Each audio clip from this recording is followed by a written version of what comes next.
Well, hey there, are you guys looking to save some time and money for your Crested Gecko project? Now maybe you're looking for a video that's going to save you a lot of time in your day-to-day tasks caring for your babies and adults while also putting a couple bucks back in your wallet. That's right folks, this is going to be 3 Crested Gecko life hacks that are going to save you time and money, starting with number 1, no more paper towels. All know the paper towel method, a quick and easy way to make sure your Crested Gecko isn't getting impacted on any substrate. However, it has some sort of substrate to make sure that it's not pooping on the tub itself. But now, if anyone has ever used paper towels, you know, they kind of suck. They get dirty really easy, it makes the enclosure look wicked gross, and you're constantly having to clean these things. Personally, over here at DBCB Exotics, I can't stand paper towels. You're not able to stack the enclosures looking well for the adults, everything's flopping around, the paper towels get squished, they hide underneath it. All in all, I really just don't like it as a substrate. This product is gonna save your lives. Here we have... Psst. Hey, use the full one. It's just gonna look nice on the camera. I'm gonna have this half throw it over. Awesome. Appreciate it. No problem, man. No problem. Now this is Orchid Moss, and Orchid Moss is absolutely awesome. Something I definitely recommend for housing Crested Gecko babies. No more what you're gonna have to deal with the paper towels, having constantly getting Crested Gecko food on it. Replace.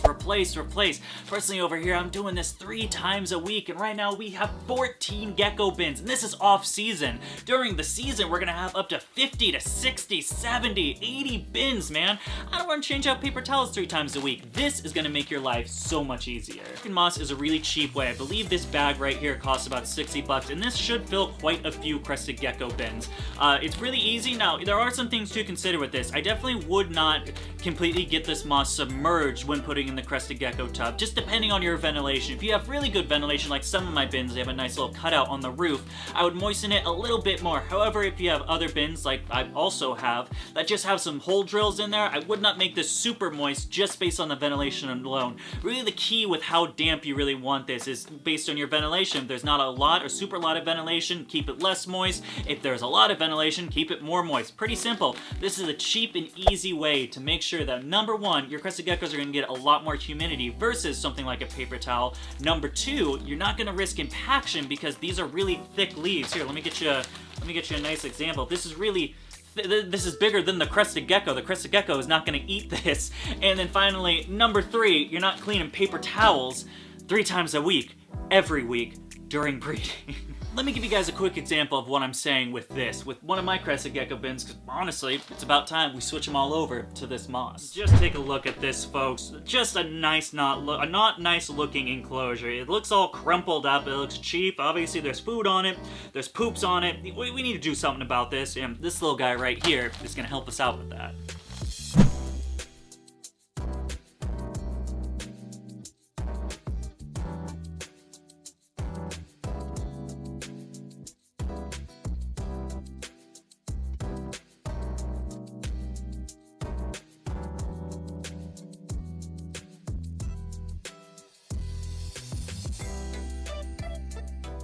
Now this is awesome. Personally over here, especially in winter time, you can already see, you know, we're using a humidifier, which is what this is coming up right next to me. Even so, we are having a lot of trouble with shedding with our Crested Geckos, just because during winter with the heaters and everything, it's so dry in here. This moss is definitely gonna help that out. No more are we gonna have stuck tail sheds, stuck toe sheds, anything like that. This right here is gonna make a huge improvement for our Crested Gecko babies. But moving on, let's get into the next topic at hand, which is going to be number 2, and that's actually using tubs themselves. I get it, you don't like using tubs. Glass enclosures, while do look a lot nicer, also cost a lot more money. Depending how big of your project is, even the bare minimum, you know, 1 pair to a 1.2 trio group going on, that's gonna be anywhere from 10 to 25 babies. Are you really gonna be able to house all of those babies in those nice little micro exoterras, those nice aquariums? I guess you can.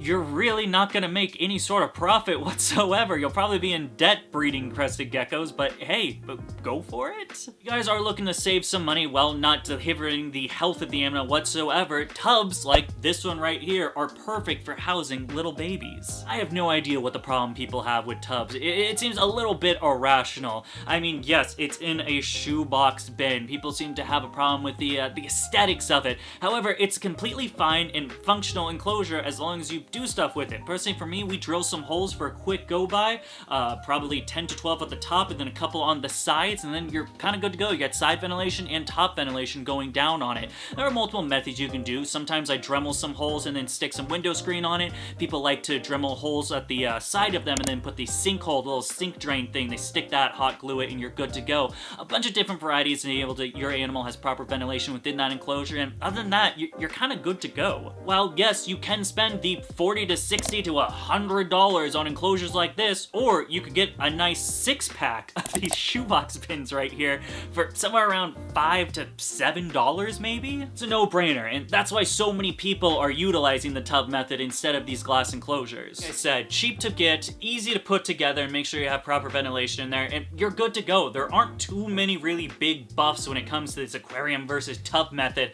Honestly, glass can actually be a lot worse since of the fact that they have so much ventilation being a top screen 90% of the time that you're gonna have a hard time making sure that the humidity is totally good and set, whereas these tubs, absolutely perfect at retaining the humidity that crested geckos need. Stop spending hundreds of dollars on all these glass aquariums or exoterras. Please stop cohabbing every single one of your babies in a 10-gallon aquarium and pick up a 6-pack of one of these bad boys. Get some drills, get a little dermal, put a hole in it, have your baby happy and solitary where it needs to be, while also having the proper environment that it needs inside this nice, cheap enclosure. Getting down to it, let's talk about the last topic at hand, which is going to be number 3, the bottle cap method. You see, when feeding crested geckos, the deli cup is the preferred method. Everyone loves using deli cups. However, putting that much food in a gecko that's pretty much gonna take 2 little tongue flicks and then call it a day seems a little bit of a waste of food, so people tend to go with a smaller measure. Now, there seems to be a variety of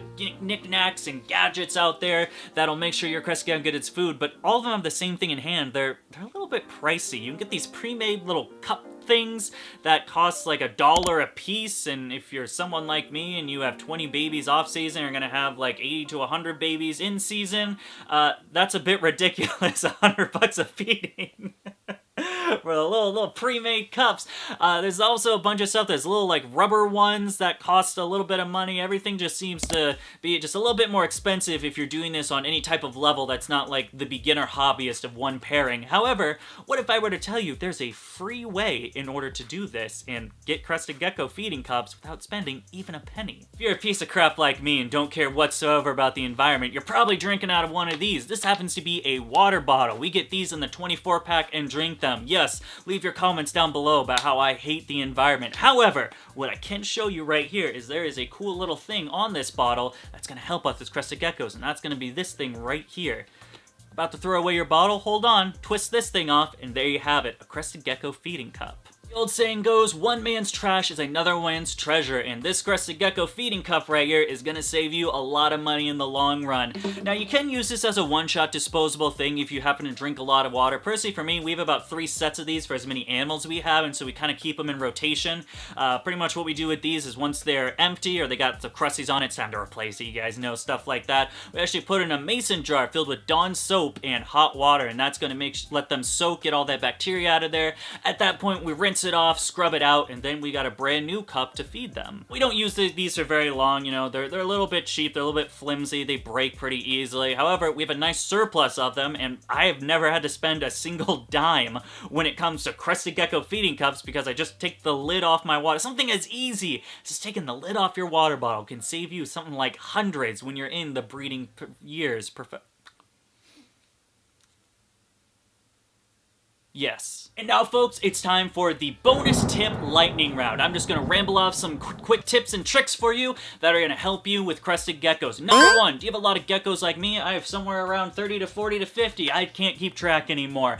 Make sure when you're feeding them, just make a surplus of food. Use something like a measuring cup, you know, the big boys right here with a little handle. Just fill that bad boy up with cups. Now, if you're doing anything like me, where I'm feeding pretty much every other day when it comes to the breeding season, you just need to pour it in, and by the time you run out of food, it won't even go bad. So instead of making the food to make for that feeding day, you just make a surplus, and it makes your life easier during the week. You only have to do it pretty much once a week, and then the following times you get to feed within that week, you just pour it little in, and you're good to go. But I can take that one step further. If you guys get yourself one of these bad boys, stuff that's usually used to squirt ketchup out, you can actually fill that bad boy up and squirt them in, making sure you get the proper amount of food you want in there every single time. Makes it a little bit more accurate, you know, you're not just scooping stuff in. If a crested gecko, one happens to not eat as much, whereas the other happens to eat a little bit more, you can do that a little bit more decisively, and yeah, it just makes your life a little bit easier. Now folks, it's your turn. Leave me a comment in the comment section. What was one quick tip you guys have to help these crested gecko people make their time a little bit easier and save them a little bit of money? And now if you guys are interested in any of the crested gecko babies I'm going to be having for sale very soon, make sure to check us out on patreon.com/dvcbexotic. We'll be posting those babies for sale before anywhere else. You can find that information right down there in the description below. As always, thank you so much for taking the time out of your day to follow us on DVCB Exotic. If you guys want to see some more crested gecko action, we recently just did a pairing video that I'll put right here. And other than that, thank you so much. Until next time, goodbye.